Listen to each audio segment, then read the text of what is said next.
Welcome to a very special spirits edition of the Wine Fine Talks, and we have a very special guest with us today, Illiana Partida. Now, Illiana is a fourth-generation agave farmer. She is a master distiller, and she's a CEO of her own distillery. And she's just launched an amazing white tequila.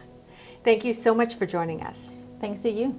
So what's the name of your distillery? It is called Hacienda de Oro, and I am working right now with my mom and my brothers on it to do the hard work to make a great tequila.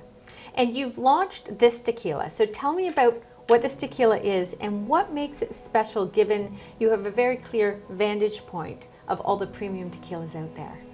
Yes, well, this tequila is special because it brings back to the natural tequila flavor and profile that it should be out there, but not many people know, since there's a lot of brand that has a lot of additives or things going on that probably mislead you to a good tequila.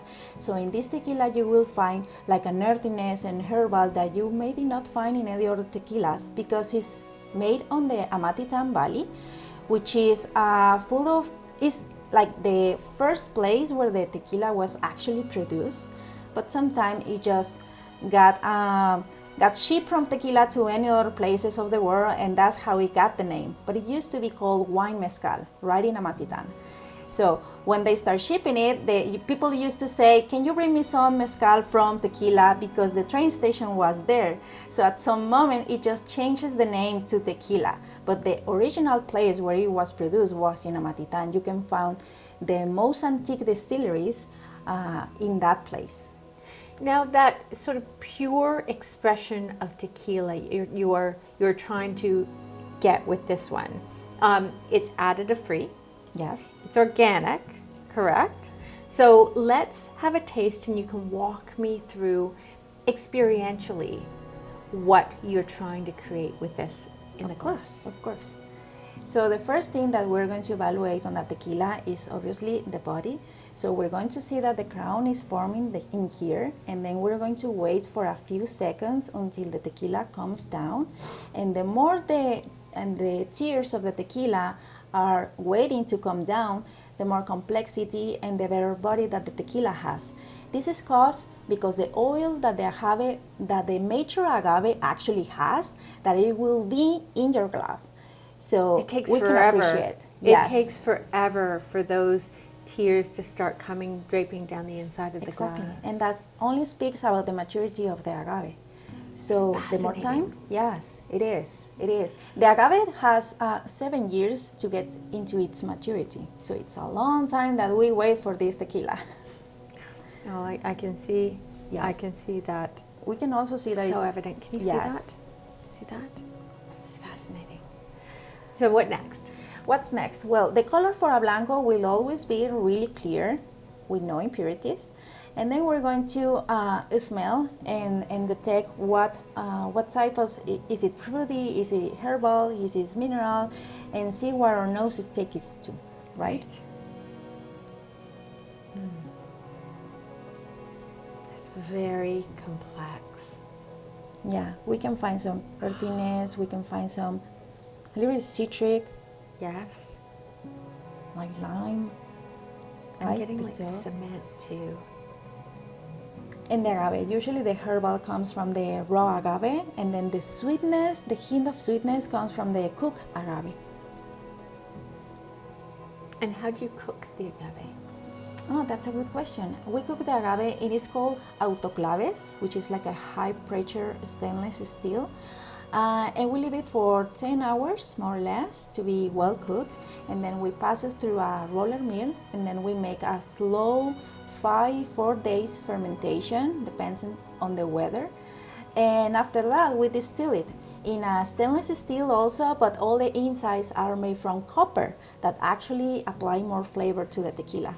It's so complex. I mean, every time I approach the glass, it offers me something different. Yes.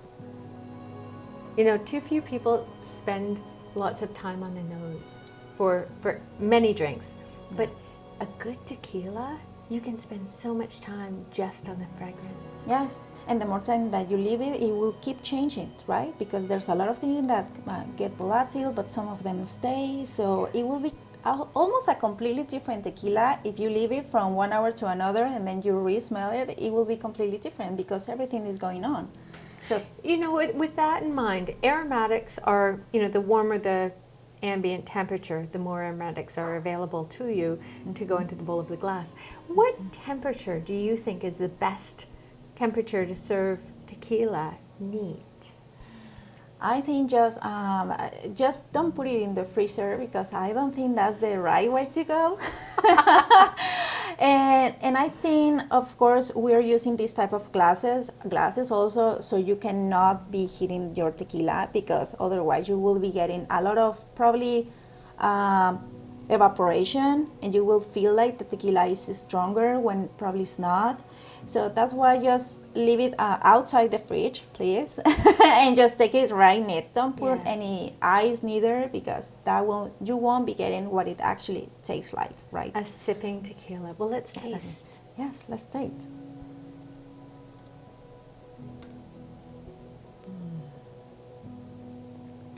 It's almost viscous.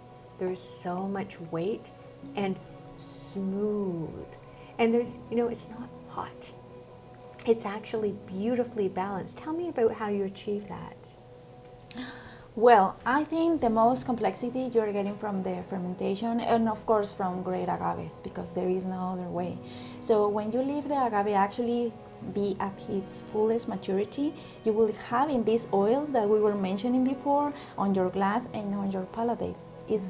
The complexity is in there, right? Yes. So you have to start with a good agave and then just go through the process, take care a lot of the fermentation, and then when you achieve the distillation, you just have to cut away some heads and tails that you will probably won't be liking in your tequila.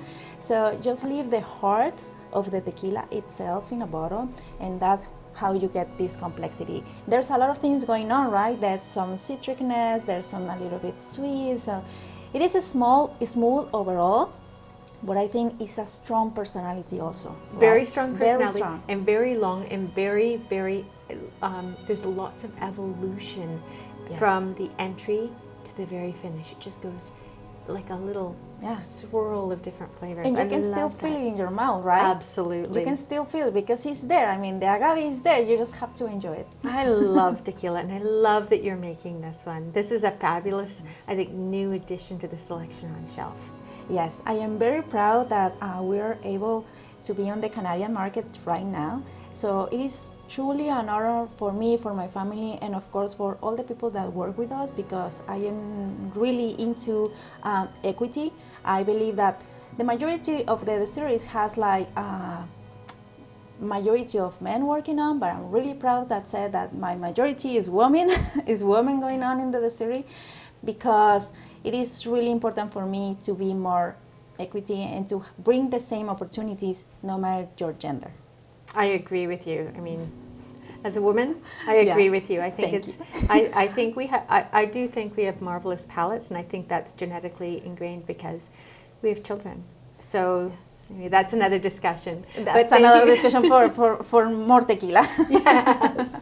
Well, thank you so much for joining us. Thanks to you. I'm happy to be. Salud. Salud.